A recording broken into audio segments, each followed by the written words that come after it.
Welcome back to More Sip the Tally. I'm bringing you another video today. We're going to talk about Calijah Kancey, number 8, interior defensive lineman for Pittsburgh. And again, we're going to continue on with this draft series and kind of run through it. Interesting prospect, and we'll just go into the details of the prospect before I kind of give you my 2 cents on Calijah Kancey. And let's talk about his combine showing.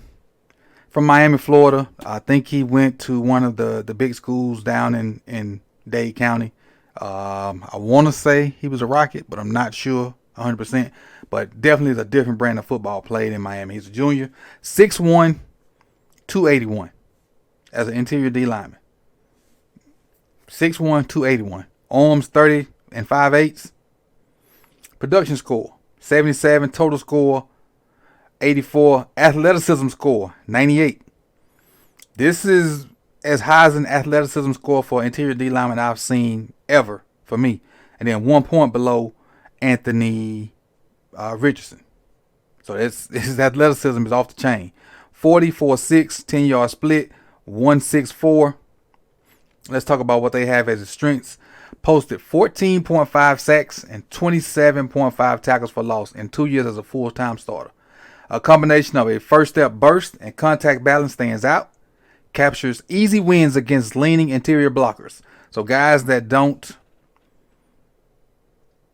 stay with their technique and their fundamentals, he beats them easily. If you lean one way or the other, his twitchiness in there is going to counter you. Excellent change of direction quickness and reactive athleticism. Terror in the pocket as a pass rusher, and that's what he is. As an interior D lineman, he gets after the passer. Laser sharp focus in the fastest possible way into the pocket. Slide speed to start at B gap, and then finish rush in the opposite A gap. So that means he can take a step in the right B gap and end up in the left A gap before you blink of an eye. That's the kind of quickness he has as an interior defensive lineman. Forward charging attack eventually finds an edge or an angle to exploit, and gets to the quarterback with top flight closing kick. Now his weaknesses. You only have 4, but they're big. Lacks prototypical size. And again, it goes back to 6'1", 281. Big guards can latch in, and at the end of rush sometimes he's not first off the snap. Lack of length shows up, and if he can't get to the edge to rush. So if offensive linemen get their hands on him, and he can't initially slap the hand down or rip through, he pretty much locked in. Ducks heads into blockers losing sight of run play development, and he does that because he's so light. He's trying to get everything he can to move the O-lineman and loses sight of where the ball is sometimes. And fails to mirror lateral steps. Gets reached and sealed by athletic blockers. So with that lack of size, he shouldn't get beat on outside runs. And if he's getting hooked or J steps and getting sealed, that shouldn't happen, and that's why they have a weakness for him. I'll tell you my weaknesses that I have or my strengths and weaknesses before I even look at them, because I write my own before I even get to them. I got quick but light. His small stature, as far as his height, helps him with leverage. He has violent hands. His short area quickness is off the chain.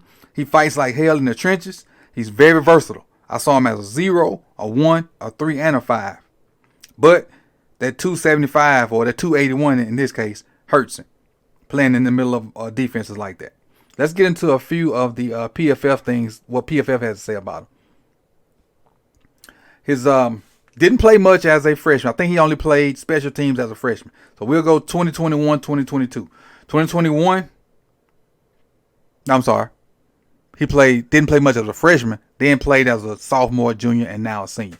So 2020, which was his sophomore season, played 11 games, almost 400 snaps, 2020 with a grade of 80.4. 2021 played in 14 games, 577 snaps with a grade of 84.6. And then last year played 11 games, 454 snaps with a grade of 91.8. Pass rush grade, 92.4. That's outstanding for an interior defensive lineman, because normally they're just there to hold a point. And if you get any pass rush out of an interior D lineman, it's a plus. But you get pass rush out of this kid constantly. His best game grade-wise was Virginia. 90.3. And that's overall. That's run and pass. And as far as where he lined up, last year in the A gap, 63% of the time, mostly in the B gap. So his best position is probably going to be 3 technique. His best position is probably going to be 3 technique. All right. Let's look at a few plays for Calijah Kancey. See him as a nose right there. Look at the push he gets. That's what I'm talking about, like the way he fights. Just watch the push. The initial push. Right here. On the guard. And it's kind of tough to see behind the camera. But he's just walking the guard backwards. Just walking the guard backwards. And then you disengage to find it. That slap right there and move him out the way. That pull through. Now, this is a plus and a minus. Plus because he's violently moving the guard backwards. But now, that light frame and I ain't going to say lack of strength, but not as much strength, the guard latches on to him. He just, like right there, he should disengage, go get the QB, but he can't. He can't. And even though the back helps at the end, but he still wasn't away from the guard. He should have just been able to rip through and get onto the QB at that time.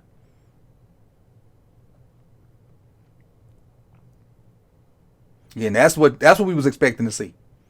See, watch him right here. This is what we was expecting to see. Press, hands inside.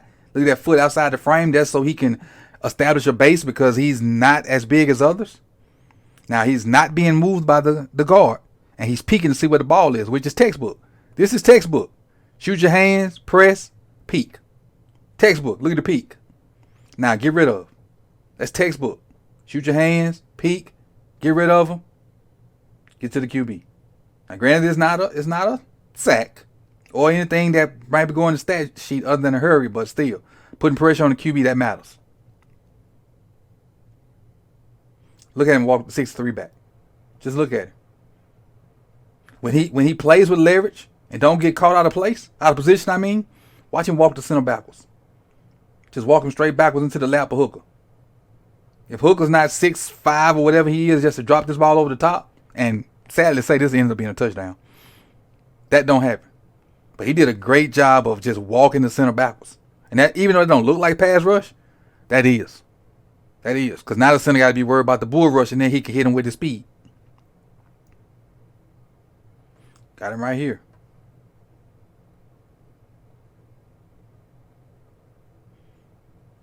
Now initially, had they doubled him, he might have got moved. Because watch just with that little bump how much he moves.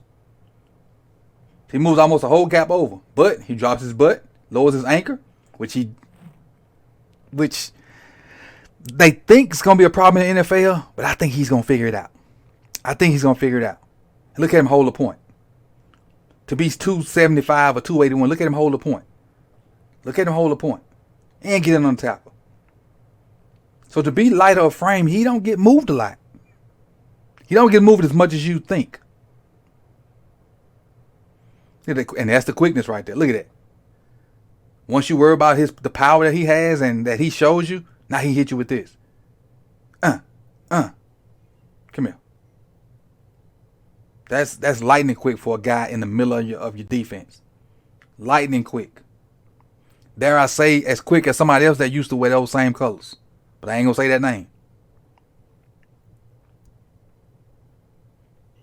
Then just walk 63 back.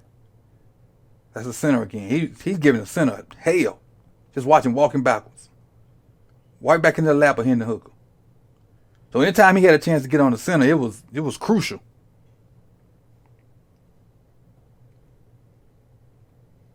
With the center again, just a straight whiff. The center tried to duck his head because he'd been getting beat most of the game. And ended up straight whiffing. Watch. Whoop. Easy. His quickness in the middle of the defense is crazy. So I don't know how well he'll end up being versus the run in NFL.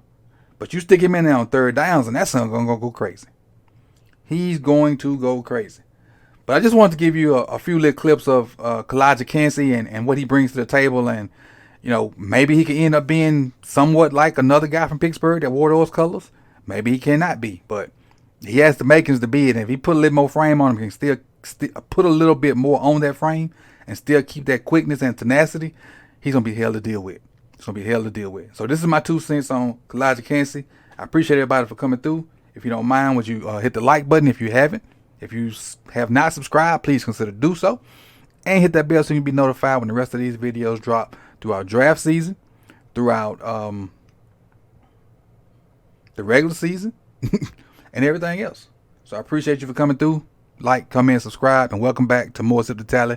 Hit that subscribe button. See y'all soon. Peace.